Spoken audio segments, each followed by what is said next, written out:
मेरा बेटा अपनी माँ के घर से नए महंगे जूते और वीडियो गेम्स लेकर आता है जो मैं कभी नहीं खरीद सकता। उसके सौतेले पिता के तोहफों के बारे में उसकी उत्साह धीरे धीरे फीकी पड़ जाती है जब वह मेरा मामूली अपार्टमेंट देखता है। मैं तुलना को रियल टाइम में होते देखता हूँ। उसने पूछा कि हम उसकी माँ के परिवार की तरह छुट्टियों पर क्यों नहीं जा सकते। मैंने काम के बहाने बनाए, लेकिन सच्चाई यह है कि मैं इस महीने किराने और बिजली के बीच चुनाव कर रहा हूँ। मेरे झूठ कड़वे लगते हैं। पेरेंट टीचर कॉन्फ्रेंस में मैं अकेला बैठता हूँ जबकि मेरी पूर्व पत्नी अपने सफल नए पति के साथ आती है। वे प्राइवेट ट्यूटर्स और समर कैंप्स पर चर्चा करते हैं जबकि मैं स्कूल सप्लाईज का खर्च उठाने की गणना करता हूँ। मैं अदृश्य महसूस करता हूँ। मेरे बेटे ने मुझे अपने सौतेले पिता की नई ट्रक दिखाई जिसमें सभी फीचर्स थे। वह बहुत उत्साहित था, लेकिन मुझे केवल विफलता महसूस हुई। मैं कैसे प्रतिस्पर्धा कर सकता हूँ उससे जो इतनी आसानी से स्नेह खरीद सकता है। मैं वेयरहाउस में 60 घंटे प्रति सप्ताह काम करता हूँ, लेकिन चाइल्ड सपोर्ट और बिल मुझे कुछ नहीं छोड़ते। मेरा बेटा नहीं समझता कि डैडी इतना काम क्यों करता है, लेकिन हमारे पास इतना कम है। मैं भी नहीं समझता। मेरे बेटे की जन्मदिन सूची ने मेरा दिल तोड़ दिया। सब कुछ महंगी टेक थी जो उसके दोस्तों के पास है।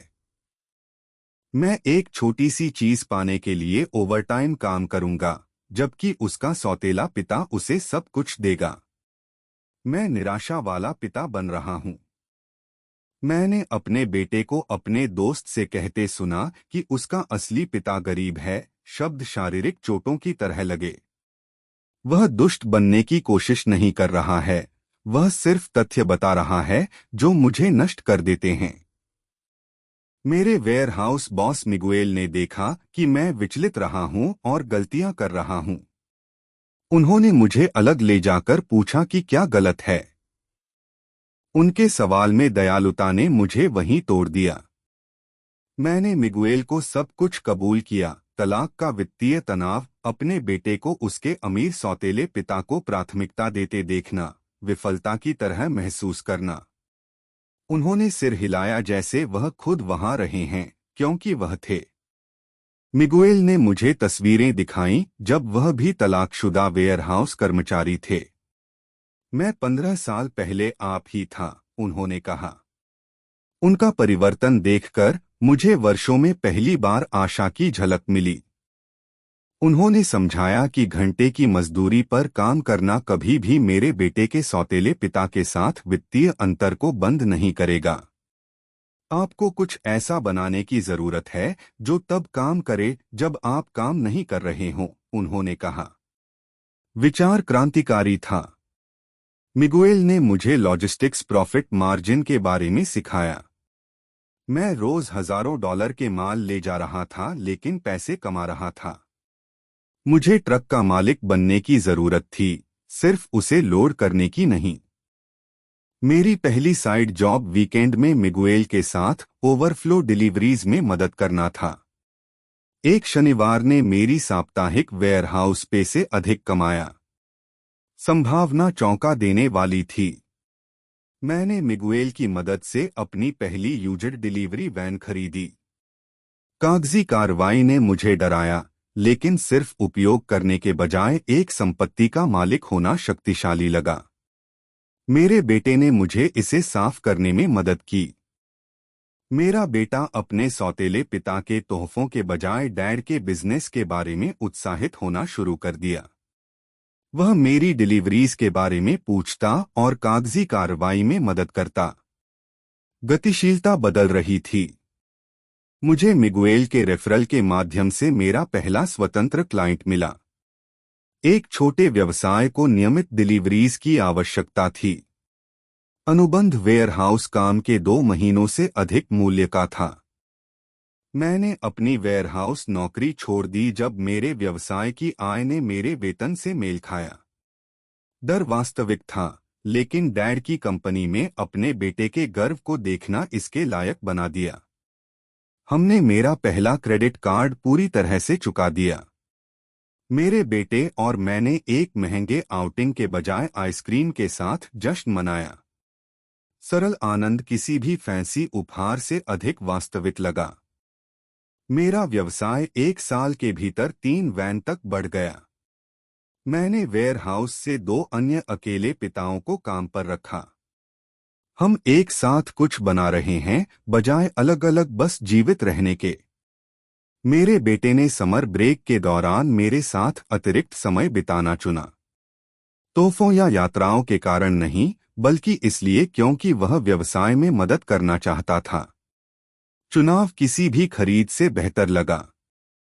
हमने अपना पहला घर खरीदा, एक मामूली घर लेकिन हमारा। मेरे बेटे ने अपने कमरे को पेंट करने और फर्नीचर चुनने में मदद की।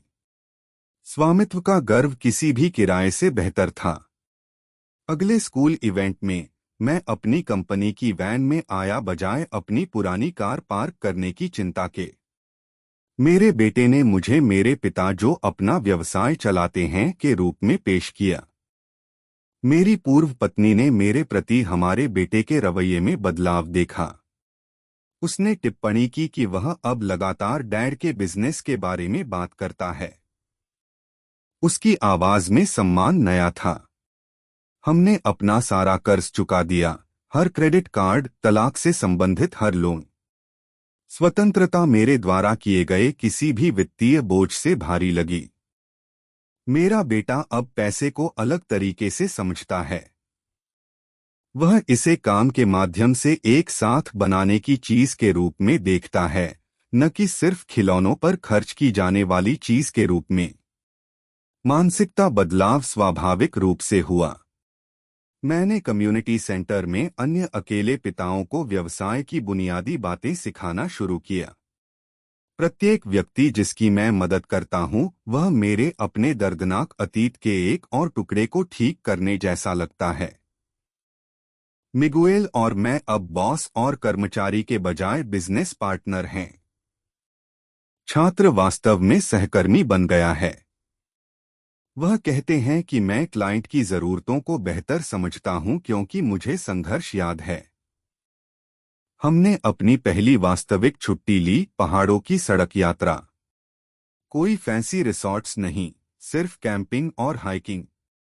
मेरे बेटे ने कहा कि यह सबसे अच्छी यात्रा थी क्योंकि हम एक साथ थे। मेरे बेटे के सौतेले पिता अब कभी कभी मुझसे व्यवसाय सलाह मांगते हैं। भूमिका उलटफेर अवास्तविक लेकिन संतोषजनक लगता है। हमने मेरे बेटे के लिए साझा प्यार के माध्यम से आपसी सम्मान पाया है। हमने अपने बेटे के लिए कॉलेज फंड शुरू किया। पहला जमा करना वित्तीय संघर्ष के पीढ़ीगत चक्र को तोड़ने जैसा लगा। उसके पास ऐसे अवसर होंगे जिनका मैंने कभी सपना नहीं देखा। मेरा व्यवसाय अब 7 लोगों को रोजगार देता है, सभी समान पृष्ठभूमि के अकेले माता पिता। हम एक दूसरे के बच्चों का समर्थन करते हैं और स्कूल कार्यक्रमों के लिए शिफ्ट कवर करते हैं। हमने अपना स्वयं का इकोसिस्टम बना लिया है। मैं अभी भी कड़ी मेहनत करता हूं, लेकिन अब यह हमारे भविष्य का निर्माण कर रहा है, बजाय सिर्फ वर्तमान को जीवित रखने के। थकान अलग लगती है जब आप कर्ज चुकाने के बजाय विरासत बना रहे होते हैं। मेरे बेटे ने अपने नायक के बारे में एक स्कूल निबंध लिखा। उसने मुझे धनी या सफल के रूप में नहीं, बल्कि किसी ऐसे व्यक्ति के रूप में वर्णित किया जिसने कभी हम पर हार नहीं मानी। यह किसी भी व्यावसायिक उपलब्धि से अधिक मायने रखता था। वह वेयरहाउस जो कभी मेरी जेल थी, अब सिर्फ एक इमारत है जिसके पास से मैं गुजरता हूं। वही कौशल जो वहां सीमित लगते थे, अब मेरे व्यवसाय के माध्यम से स्वतंत्रता का निर्माण करते हैं। परिप्रेक्ष्य सब कुछ बदल देता है। मेरा बेटा अब घरों या उपहारों की तुलना नहीं करता है। वह अब व्यवसाय विचारों और सपनों की तुलना करता है। उपभोक्ता से निर्माता तक का बदलाव मेरे द्वारा धकेले बिना हुआ। हम अभी भी उसके दोस्तों के पास सब कुछ नहीं खरीद सकते, लेकिन अब इससे कोई फर्क नहीं पड़ता। हम एक साथ जो चाहते हैं उसे बनाने में बहुत व्यस्त हैं। कमी की सोच को सृजन ऊर्जा से बदल दिया गया है। तलाकशुदा पिता जो विफलता की तरह महसूस करता था ने सीखा कि असली सफलता प्रतिस्पर्धा से अधिक खर्च करना नहीं है, यह आपके बच्चे के लिए अधिक प्यार करना, अधिक सिखाना और अधिक बनाना है। अब जब मेरा बेटा घर आता है, वह नहीं देखता कि क्या गायब है, वह देखता है कि हम एक साथ क्या बना रहे हैं। तुलना को सहयोग द्वारा प्रतिस्थापित कर दिया गया है और यह सबसे बड़ा उपहार है।